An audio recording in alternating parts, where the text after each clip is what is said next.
আজ কয়েকদিন ধরে প্রত্যেকটা দিন সন্ধ্যা হবে আর মুষলধারে বৃষ্টি। বাজার করতে যাওয়া একদমই হচ্ছিল না।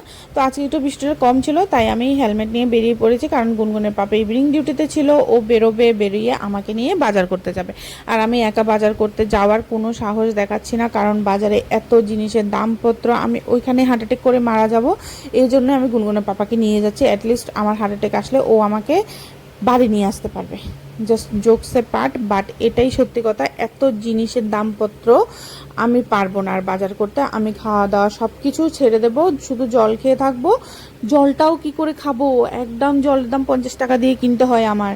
জলটাও খাবো না, কিচ্ছু খাবো না। তো এখানে গুনগুনের পাপা চিকেন নিয়ে নিল, নিয়ে এবার আমরা যাব সবজি কিনতে। তোমরা বিশ্বাস করবে না, আমি প্রত্যেকটা জিনিস অতি স্বল্প পরিমাণে নিয়েছি যাতে আমার বিলটা কম আসে, কিন্তু দুঃখের বিষয় আমার বিল 510 টাকা এসে, যা দেখে আমার পুরো মাথা টাথা গরম হয়ে গেছে, আমার মনটাই পুরো ভেঙে গেছে। মানে আর বলার কিচ্ছু নেই। তোমরাও যদি আমার বাজারটা দেখো, তোমাদেরও মাথায় বাজ পড়বে, তোমরাও বলতে আমাকে বাধ্য হবে যে দিদি আর খেও না, খাওয়া দাওয়া ছেড়ে দাও, খেতে হবে না। এই পেটটা যদি কেউ নিয়ে নিত আমি দিয়ে দিতাম, আমার আর লাগবে না, আমি এই পেট রাখতে রাজি না। এই পেটের জন্য যে এত খরচা করতে হয়, আমি জানলে আমি এই পেট ভগবান থেকে আনতাম না।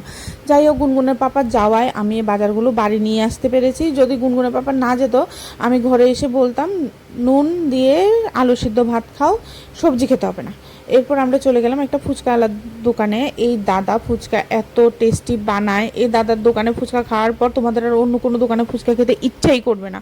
মানে এত ভালো ফুচকা বানায় দাদা। একদম গরম গরম ফুচকা দেয়, কারণ উনি যে কাচের জারটাতে ফুচকাগুলো রাখে ওইখানে বড় একটা লাইট লাগিয়ে রেখেছে, যে লাইটের তাপে প্রত্যেকটা ফুচকা প্রচুর ক্রিস্পি থাকে। আর এই মিষ্টি দোকানের দাদা, মানে কি বলবো, এত ভালো মিষ্টি বানায়। আমি কলকাতায় এসেছি পর্যন্ত এই দোকানের ফুচকা আর মিষ্টি খেয়ে আমি আর অন্য কোনো দোকানের ফুচকা মিষ্টি আমার একদমই ভালো লাগে না, একদমই না। এত টেস্টি বানায় ওরা। আর আমাদের বাজার শেষ হয়ে গেল, এবার আমরা চলে যাচ্ছি বাড়ি। তোমরা সবাই ভালো থেকো, সুস্থ থেকো, তোমাদের ভালোবাসার মানুষকে ভালো রেখো তোমরা।